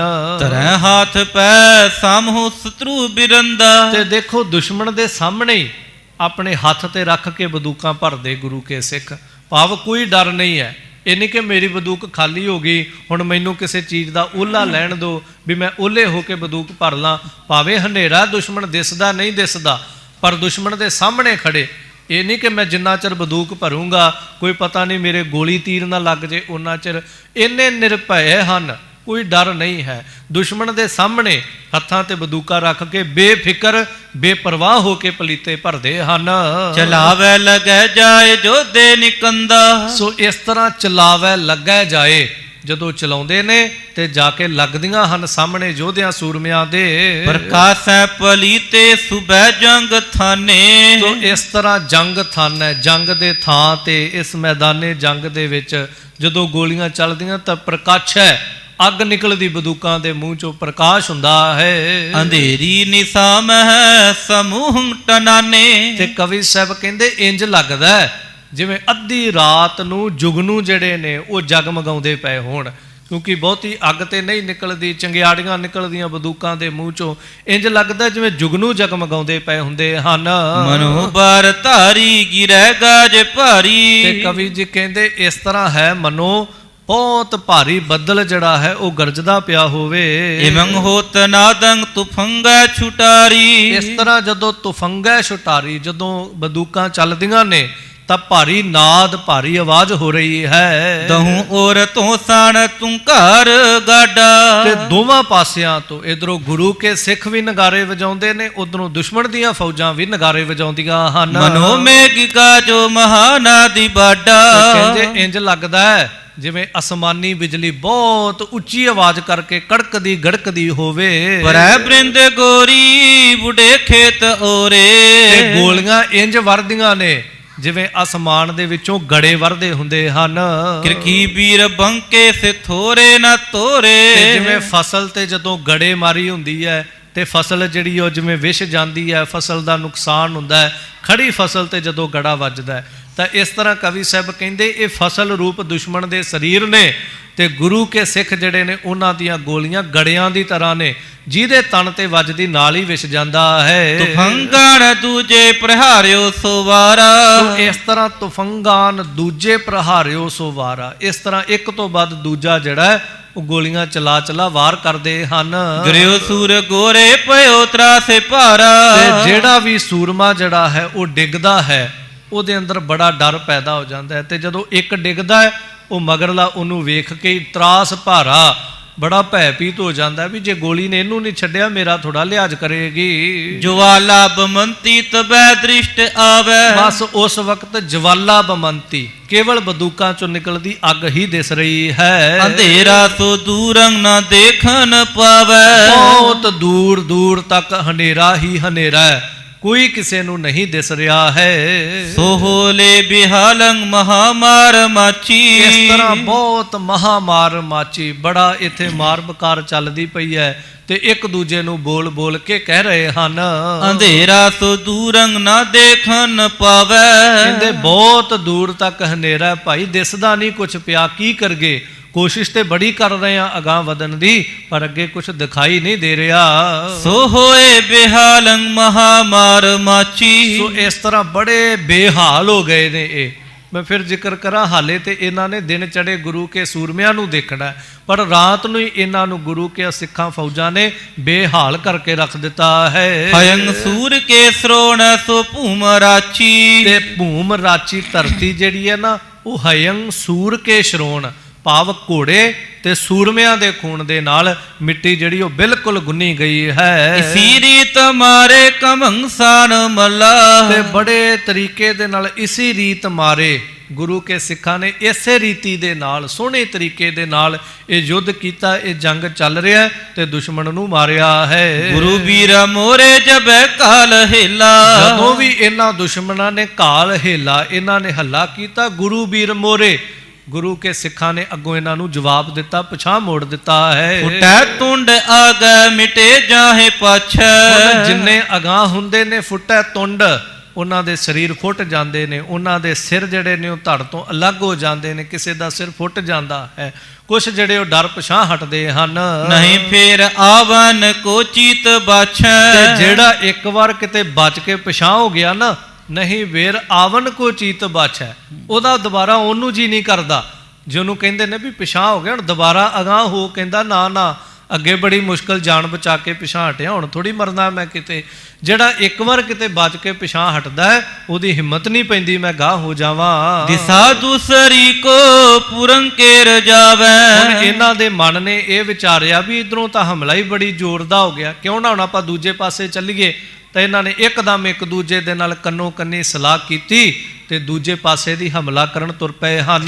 ਤਹਾਂ ਔਰ ਬੀਰੰਗ ਤੁਫੰਗੈ ਚਲਾਵੈ, ਪਰ ਇਹਨਾਂ ਨੂੰ ਕੀ ਪਤਾ ਕਿ ਗੁਰੂ ਨੇ ਕਿੱਡੀ ਸੋਹਣੀ ਯੁੱਧ ਨੀਤੀ ਤਿਆਰ ਕੀਤੀ। ਇਹਨਾਂ ਨੂੰ ਲੱਗਾ ਸ਼ਾਇਦ ਜਿਹੜੇ ਇੱਧਰੋਂ ਹਮਲਾ ਕਰਦੇ ਨੇ ਬਸ ਇਹੀ ਇਕੱਲੇ ਨੇ ਤੇ ਅਸੀਂ ਚਲਾਕੀ ਕਰਾਂਗੇ, ਦੂਜੇ ਪਾਸੇ ਦੀ ਹੋ ਤੁਰਾਂਗੇ। ਪਰ ਜਦੋਂ ਉਧਰ ਗਏ ਨੇ, ਉਧਰ ਗੁਰੂ ਕੇ ਸਿੱਖ ਪਹਿਲਾਂ ਹੀ ਬੰਦੂਕਾਂ ਭਰ ਇਹਨਾਂ ਦਾ ਸਵਾਗਤ ਕਰਨ ਲਈ ਖੜੇ ਹਨ। ਨਹੀਂ ਹੋਣ ਦੇ ਨ ਰਹੇਲਾ ਜੋ ਘਾਲੈ, ਤੇ ਇਹ ਰਹੇਲਾ ਜੋ ਘਾਲੇ, ਜਿਹੜੇ ਪਾਸਿਓਂ ਵੀ ਹਮਲਾ ਕਰਦੇ ਨੇ, ਦੂਜੇ ਪਾਸਿਓਂ ਜਾ ਕੇ ਕੀਤਾ, ਨਹੀਂ ਹੋਣ ਦੇ। ਗੁਰੂ ਕੇ ਸਿੱਖ ਉਧਰੋਂ ਵੀ ਇਹਨਾਂ ਦਾ ਹਮਲਾ ਨਹੀਂ ਹੋਣ ਦਿੰਦੇ। ਕਰੈ ਮਾਰ ਗੋਰੀ ਤਤੰਕਾਲ ਡਾਲੈ, ਤੇ ਤਤੰਕਾਲ, ਤਤਕਾਲ ਅੱਗੋਂ ਗੋਲੀਆਂ ਦੀ ਮਾਰ ਕਰਦੇ ਨੇ ਤੇ ਇਹ ਦੁਸ਼ਮਣ ਜਿਹੜੇ ਨੇ ਡਿੱਗ ਪੈਂਦੇ, ਮਰ ਜਾਂਦੇ ਹਨ। ਫਿਰੈ ਆਲ ਬਾਲੇ ਚਲੈ ਛੁੰਗ ਹੋਏ, ਇਧਰ ਉਧਰ ਨੂੰ ਆਲ ਬਾਲੈ, ਭਾਵ ਇਧਰ ਉਧਰ ਨੂੰ ਡਿੱਗ ਕਰਕੇ ਇਧਰ ਉਧਰ ਚੁਫੇਰੇ ਘੁੰਮ ਰਹੇ ਹਨ। ਜਿਤੇ ਜੋਰ ਘਾਲੈ ਸਕੈ ਨਾ ਖਰੋਏ, ਜਿੰਨਾ ਵੀ ਜ਼ੋਰ ਕੋਈ ਲਾ ਰਿਹਾ, ਹਰ ਸਿਪਾਹੀ ਕੋਸ਼ਿਸ਼ ਕਰਦਾ ਮੈਂ ਅਗਾਂਹ ਹੋ ਜਾ। ਜਿਹੜੇ ਸੂਰਮੇ ਨੇ ਬਾਕੀ ਤੇ ਪਿਛਾਂਹ ਹਟ ਗਏ ਨੇ, ਉਹ ਕਹਿੰਦਾ ਮੈਂ ਅਗਾਂਹ ਹੋ ਕੇ ਕੁਛ ਖੱਟ ਲਾਂ, ਕੁਛ ਕਰ ਲਾਂ। ਜ਼ੋਰ ਸਾਰੇ ਲਾਉਂਦੇ ਨੇ ਪਰ ਖਰੋਏ ਨਾ ਕੋਈ, ਕਿਸੇ ਤੋਂ ਅੱਗੇ ਖੜਾ ਹੀ ਨਹੀਂ ਜਾ ਰਿਹਾ, ਕਿਉਂਕਿ ਗੁਰੂ ਕੇ ਸਿੱਖਾਂ ਦੇ ਵਾਰ ਹੀ ਐਸੇ ਹਨ। ਪਰੈ ਮਾਰ ਗੋਰੇਨ ਕੀ ਇੱਕ ਬਾਰ, ਤੇ ਜਦੋਂ ਗੁਰੂ ਕੇ ਸਿੱਖ ਗੋਲੀਆਂ ਦੀ ਇੱਕ ਬਾਰ, ਇੱਕੋ ਵਾਰ ਜਦੋਂ ਜ਼ੋਰ ਦੇ ਨਾਲ ਮਾਰ ਕਰਦੇ, ਪਿੱਛੇ ਜ਼ਿਕਰ ਆਇਆ ਕਿ 900 ਗੋਲੀ ਇੱਕੋ ਵਾਰ ਚਲਾਉਂਦੇ ਨੇ ਇਕੱਠੀ ਸਲਾਹ ਕਰਕੇ। 900 ਗੋਲੀ ਜਦੋਂ ਸਿੱਧੀ ਚੱਲਦੀ ਹੈ ਤੇ ਸਾਹਮਣੇ 900 ਜ਼ਮੀਨ ਤੇ ਵਿਛ ਜਾਂਦਾ ਹੈ, ਕਿਉਂਕਿ ਜ਼ਿਕਰ ਆਪਨੇ ਸੁਣਿਆ ਕੋਈ ਗੋਲੀ ਖਾਲੀ ਨਹੀਂ ਜਾਂਦੀ। 900 ਚਲਾਉਂਦੇ ਨੇ ਇੱਕ ਵਾਰ, 900 ਸੂਰਮਾ ਧਰਤੀ ਤੇ ਲਟਾ ਦਿੰਦੇ ਨੇ, ਫਿਰ ਭਰਦੇ ਨੇ, ਫਿਰ ਚਲਾ ਦਿੰਦੇ ਨੇ। ਸੋ ਇਸ ਤਰ੍ਹਾਂ ਇਹ ਜਿੰਨੀ ਇਧਰੋਂ ਕੋਸ਼ਿਸ਼ ਕਰਦੇ ਨੇ, ਇਹਨਾਂ ਦਾ ਕੋਈ ਜ਼ੋਰ ਨਹੀਂ ਚੱਲ ਰਿਹਾ। ਸਹਾਰੈ ਨਾ ਸਤਰੂ ਗਿਰੈ ਹਵੈ ਤੁਮਾਰਾ, ਤੇ ਗੁਰੂ ਕੇ ਸਿੱਖਾਂ ਦਾ ਵਾਰ ਜਿਹੜਾ ਸਹਾਰਾ ਹੈ ਨਾ ਸ਼ਤਰੂ, ਕਿੱਥੇ ਦੁਸ਼ਮਣ ਗੁਰੂ ਕੇ ਸਿੱਖਾਂ ਦਾ ਵਾਰ ਸਹਾਰ ਲਏਗਾ। ਸੱਚ ਜਾਣਿਓ, ਕਮਾਈ ਵਾਲਾ ਸਿੱਖ ਹੋਵੇ ਉਹਦਾ ਤੇ ਬੋਲ ਨਹੀਂ ਸਹਾਰਿਆ ਜਾਂਦਾ, ਆਮ ਬੰਦੇ ਤੋਂ ਵਾਰ ਤੇ ਬੜੀ ਦੂਰ ਦੀ ਗੱਲ ਹੈ। ਇਹ ਗੁਰੂ ਕੇ ਬਾਣੀ ਪੜਨ ਵਾਲੇ ਸੂਰਮੇ ਨੇ, ਇਹਨਾਂ ਦੇ ਵਾਰ ਜਿਹੜੇ ਨੇ ਇਹਨਾਂ ਤੁਰਕਾਂ ਤੋਂ ਸੰਭਾਲੇ ਨਹੀਂ ਜਾਂਦੇ। ਕਿਤੇ ਪ੍ਰਾਨ ਹਾਨੈ ਕਿਤੇ ਭਜ ਜਾਹੈ, ਤੇ ਕਿਸੇ ਦੇ ਪ੍ਰਾਨ ਹਾਨੈ, ਕਿਸੇ ਦੀ ਜਾਨ ਨਿਕਲ ਜਾਂਦੀ, ਕਿਤੇ ਭਾਜ ਜਾਹੈ। ਜਿਹਦਾ ਦਾ ਲੱਗਦਾ ਉਹ ਇੱਧਰ ਉੱਧਰ ਹੋ ਕੇ ਖਿਸਕ ਜਾਂਦਾ ਹੈ। ਕਿਤੇ ਦੇਖ ਕੈ ਮੂਰਛਾ ਤੇ ਗਿਰੈ ਹੈ, ਤੇ ਕਈ ਜਿਹੜੇ ਨੇ ਨਾ, ਉਹ ਜਦੋਂ ਜ਼ਮੀਨ ਨਾਲ ਝਾਤ ਮਾਰਦੇ ਨੇ, ਪੈਰਾਂ ਨਾਲ ਟੋਹ ਕੇ ਵੇਂਦੇ ਨੇ ਵੀ ਥੱਲੇ ਤੇ ਲੋਥ ਡਿੱਗੀ ਪਈ ਹੈ, ਜਾਈਏ ਤੇ ਜਾਈਏ ਕਿਹੜੇ ਪਾਸੇ। ਤੇ ਦੂਜਾ, ਜਦੋਂ ਸਰੀਰ ਕਿਸੇ ਨੂੰ ਪੈਰ ਵੱਜਦਾ, ਕੋਈ ਅੱਗੋਂ ਆਵਾਜ਼ ਦਿੰਦਾ ਕਿ ਮੇਰੇ ਤੇ ਪੈਰ ਨਾ ਰੱਖ, ਕੋਈ ਚੀਕ ਮਾਰਦਾ, ਪਤਾ ਲੱਗਦਾ ਵੀ ਅੱਧੇ ਤੇ ਇੱਥੇ ਬੇਹੋਸ਼ ਹੋਏ ਪਏ ਨੇ, ਅੱਧੇ ਜ਼ਖਮੀ ਹੋਏ ਪਏ ਨੇ, ਅੱਧੇ ਮਰੇ ਪਏ ਹਨ। ਐਸੀ ਹਾਲਤ ਦੇਖ ਕੇ ਜਿਹੜਾ ਲੜਨ ਨੂੰ ਅਗਾਂਹ ਹੁੰਦਾ ਉਹ ਵੀ ਡਰਦਾ ਮਾਰਾ ਪਿਛਾਂਹ ਹੋ ਜਾਂਦਾ ਹੈ। ਪਰੇ ਪੁਮ ਆਉਂਦੇ ਬਹਿ ਸਰੋਣ ਅੰਗਾ, ਤੇ ਸਾਰੇ ਪਾਸੇ ਨਾ ਧਰਤੀ ਦੇ ਉੱਤੇ ਸ਼ਰੋਣ ਅੰਗਾ, ਸਰੀਰਾਂ ਚੋਂ ਨਿਕਲਿਆ ਖੂਨ ਵਹਿੰਦਾ ਪਿਆ ਤੇ ਇਹਨਾਂ ਦੇ ਪੈਰਾਂ ਨੂੰ ਲੱਗਦਾ। ਜਿਹੜੇ ਹੁਣ ਲੜਨ ਲਈ ਅਗਾਂਹ ਹੁੰਦੇ, ਇਹਨਾਂ ਦੇ ਪੈਰਾਂ ਨੂੰ ਜਦੋਂ ਖੂਨ ਲੱਗਦਾ, ਮਿੱਟੀ ਗੜੋਚਾ, ਇਹਨਾਂ ਨੂੰ ਪਤਾ ਲੱਗਦਾ ਸਾਡਾ ਬੜਾ ਨੁਕਸਾਨ ਹੋ ਗਿਆ ਹੈ। ਭਏ ਆਂਧ ਜੈਸੇ ਬੜੀ ਧੂਲ ਸੰਗਾ, ਤੇ ਇੱਕ ਤਾਂ ਹਨੇਰਾ ਬਹੁਤ ਜ਼ਿਆਦਾ ਹੈ, ਉੱਤੋਂ ਜਦੋਂ ਘੋੜੇ ਜਿਹੜੇ ਨੇ ਉਹ ਦੌੜੇ ਨੇ ਤਾਂ ਘੋੜਿਆਂ ਦੇ ਦੌੜਨ ਨਾਲ ਬੜੀ ਧੂੜ ਮਿੱਟੀ ਜਿਹੜੀ ਉੱਠੀ ਹੈ। ਚੜੀ ਸਵਾਸ ਸੋ ਸੀਸ ਸੋ ਨਾਸਿਕਾ ਮੈਂ, ਕਿਸੇ ਦੀਆਂ ਅੱਖਾਂ 'ਚ ਮਿੱਟੀ ਪੈਂਦੀ ਪਈ ਹੈ ਤੇ ਕੋਈ ਜਦੋਂ ਲੰਮਾ ਸਾਹ ਖਿੱਚਦਾ ਹੈ ਤੇ ਉਹਦੇ ਸਾਹ ਵਿੱਚ ਮਿੱਟੀ ਜਾ ਰਹੀ ਹੈ, ਧੂੜ ਜਿਵੇਂ ਆਪਾਂ ਨੂੰ ਘੱਟਾ ਚੜ੍ਹਦਾ ਇੰਜ ਕਹਿ ਲਓ।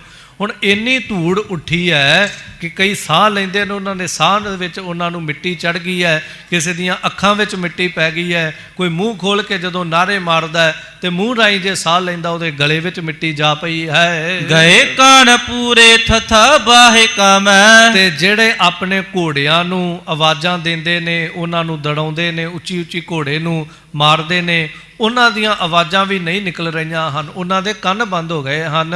ਧੱਕਾ ਧੱਕ ਹੋਈ ਤਵਾਏ ਤੁਰੰਗਾ। ਤੇ ਬਸ ਧੱਕਾ ਧਾਕੀ ਹੋਈ ਪਈ ਹੈ, ਧਵਾਏ ਤੁਰੰਗਾ, ਘੋੜਿਆਂ ਨੂੰ ਦੌੜਾ ਰਹੇ ਨੇ, ਪਰ ਘੋੜੇ ਵੀ ਜਿੱਧਰ ਨੂੰ ਅੱਡੀ ਵੱਜਦੀ ਹੈ ਦੌੜਦੇ ਨੇ, ਪਰ ਅੱਗੇ ਰਾਹ ਹੋਵੇ ਤੇ ਕਿਸੇ ਪਾਸੇ ਜਾਣ।